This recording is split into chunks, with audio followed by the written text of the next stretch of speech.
ସେଇପଟଟା ଅଗ୍ନିକୋଣ। ଅଗ୍ନିଟା ହେଉଛି fire element. Fire element ଜାଗାରେ ଆପଣ ଯେତେବେଳେ ମେସିନଟା ଚାଲୁଛି ଗୋଟେ ଫାୟାର କ୍ରିଏଟ୍ ହେଉଛି ନା ନାହିଁ, ତାପରେ ଘର୍ଷଣ ହେଉଛି, ଏଇଟା ଗୋଟେ ଫାୟାର ବି କ୍ରିଏଟ୍ ହେଉଛି। ତେଣୁ ଫାୟାର ଏଲିମେଣ୍ଟକୁ ଫାୟାର ଏଲିମେଣ୍ଟ ଜାଗାରେ ରଖନ୍ତୁ। ଏଠି ଯେତେ ମେସିନାରୀ ରଖିପାରିବେ, ସାଉଥ୍ ୱେଷ୍ଟରେ ଆପଣ ଯେତେ ଲୋଡ୍ ଦେଇପାରିବେ। ସାଉଥ୍ ୱେଷ୍ଟ ହେଉଛି ଲୋଡ୍ ଦେବା କଥା, କାରଣ ଆର୍ଥ ଏଲିମେଣ୍ଟ।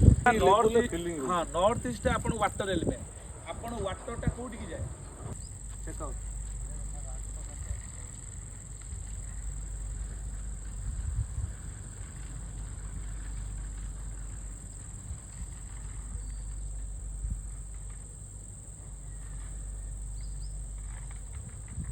ଚଳିବ, ଏ ଜାଗା ବେଶୀ ଖରାପ ନାହିଁ, ଆମେ ତାକୁ ସଜାଡ଼ି ପାରିବା।